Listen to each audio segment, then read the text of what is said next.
दोस्तों नमस्कार, स्वागत है आप सभी का एजुकेशन मंत्रा में। दोस्तों बेसिक शिक्षा विभाग में हलचल तेज है। महानिदेशक का पत्र जारी हुआ है। एक महत्वपूर्ण मीटिंग होनी है। नई प्राथमिक शिक्षक भर्ती विज्ञापन की घोषणा भी हो सकती है। टीजीटी पीजीटी गतिमान भर्ती में बढ़ सकती हैं सीटें और तदर्थों संबंधी एक और लेटर जारी हुआ है। तो सारी अपडेट्स पर डिस्कशन करेंगे। वीडियो को लाइक एंड शेयर करें और चैनल पर पहली बार विजिट किए हैं तो सब्सक्राइब करके अवश्य जाएं। तो चलिए दोस्तों वीडियो को शुरू करते हैं। दोस्तों देखा जाए तो यहाँ पर बेसिक शिक्षा विभाग में नई प्राथमिक शिक्षक भर्ती को लेकर जो चर्चाएं हैं वो भी कल की डेट में की जा सकती हैं। और देखा जाए तो इसकी बाकायदा जो कह लें कि रिलीजिंग हुई है, पेपर में भी हुआ है और महानिदेशक का जो लेटर है वो भी आ चुका है। पहले तो महानिदेशक का लेटर दिखाते हैं। यहाँ पर दोस्तों देख सकते हैं महानिदेशक स्कूल एवं राज्य निदेशक कार्यालय है। 8 जुलाई का ये लेटर है महानिदेशक का। सचिव उत्तर प्रदेश बेसिक शिक्षा परिषद, पाठ्य पुस्तक अधिकारी लखनऊ।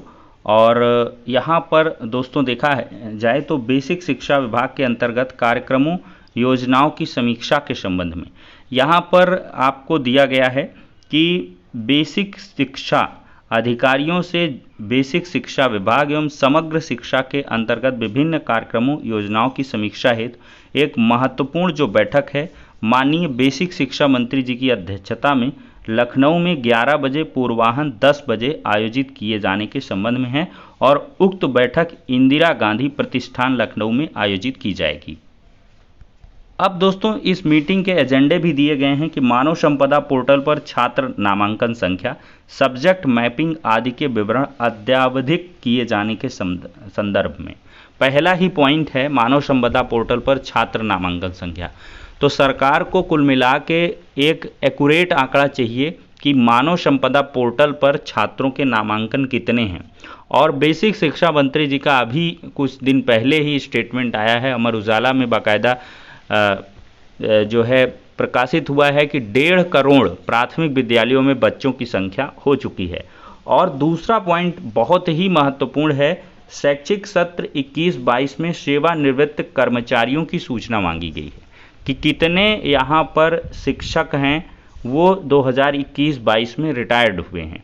और यहाँ पर छात्र नामांकन और सेवानिवृत्त शिक्षक शिक्षणेतर कर्मचारियों के देयतों के भुगतान के संबंध में है।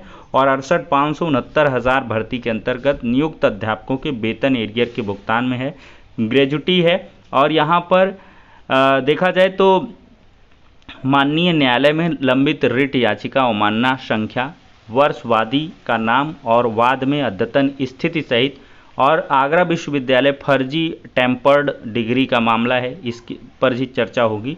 और निलंबित अध्यापकों की सूचना और उनके पदस्थापन के संदर्भ में भी जो चर्चा है इस मीटिंग में होने वाली है। तो ये बहुत सारे बिंदु हैं और समराइज तरीके से अगर देखा जाए तो बेसिक शिक्षा विभाग के जो अधिकारी गण हैं उनका ये कहना है कि अभी अद्यतन जो आंकड़े हैं छात्र शिक्षक अनुपात के वो भी मंगाए गए और बेरोजगारी का जो कह लें कि आलम है वो तेज है। यहाँ पर भी देख सकते हैं सीएम योगी के बेरोजगारी कम होने वाले दावे में झोल। मार्च 2017 में 2.4% से जून 2022 में 2.8% हुई बेरोजगारी दर। और योगी जी ने कुछ अलग ही बताया था। तो पिछले 5 साल में 1.2% जो बेरोजगारी की दर है वो बढ़ चुकी है, जबकि योगी जी कहते हैं कि बेरोजगारी की दर कम हुई है। तो ये मार्च 2017 के मुकाबले जून में 0.4% जो बेरोजगारी दर है वो बढ़ चुकी है। मार्च 2017 में 2.4% था और जून 2022 में ये हो गया है 2.8%। तो बेरोजगारी दर बढ़ रही है और ये मामले इसी वजह से हैं क्योंकि रोज़गार उतने ज़्यादा नहीं मिले हैं जितने मिलने चाहिए। अब दोस्तों अगर बेरोज़गारी दर को मेंटेन करना है तो बड़े पैमाने पर अगर देखा जाए तो भर्तियां बेसिक शिक्षा विभाग में ही होती हैं, क्योंकि बेसिक शिक्षा विभाग में लाखों लाख पद होते हैं। और इसी लिहाज से देखा जाए कि अगर 50 से 60 हज़ार पदों पर भी भर्तियां हो जाती हैं तो ये बेरोज़गारी दर काफ़ी ज़्यादा कंट्रोल होगी। और साथ ही साथ जो एक लंबे समय से बेसिक शिक्षा विभाग में जो नई प्राथमिक शिक्षक भर्ती का मामला है वो भी बहुत चल रहा है। अपोजिशन भी इस पर काफ़ी बोला था। 2022 के चुनाव में कायदे से ये मुद्दा उठाया गया था। अखिलेश यादव ने हर एक चुनावी जनसभा के माध्यम से ये मुद्दा उठाया, और जब तक चुनाव थे तो कहीं ना कहीं भाजपा रोजगार पर उतना चर्चा नहीं की थी, लेकिन जब इनकी सरकार बन गई तो इन्होंने चीज़ों को एनालाइज किया कि सबसे ज़्यादा विपक्ष क्यों हावी रहा, 125 सीटें कैसे गईं। तो इन सब पर बेरोज़गारी ही बात निकल के आई कि रोज़गार कहीं ना कहीं उतना नहीं दिया गया, और तभी से प्रोजेक्ट प्लान चल रहा है हर एक विभाग के रिक्त पदों को भरने के लिए।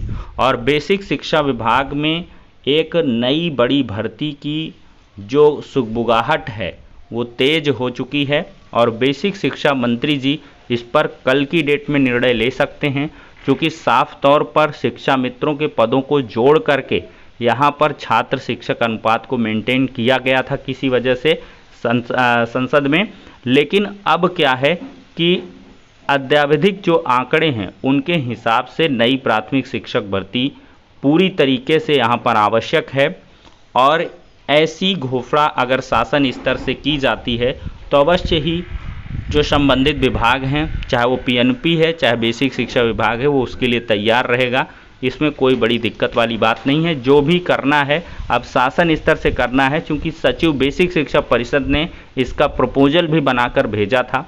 छात्र शिक्षक अनुपात के तहत कितने हमारे पास अपॉइंटेड टीचर्स हैं और कितने जो है पद रिक्त हैं, इसका आंकड़ा भी शासन स्तर पर है, भले ही वो रिपोर्ट जो है डिस्क्लोज नहीं की गई है। तो दोस्तों, कल का जो दिन है वो काफ़ी महत्वपूर्ण रहने वाला है। देखते हैं कि समस्त जिला बेसिक शिक्षा अधिकारियों की मीटिंग में क्या कुछ फैसला निकल के आता है।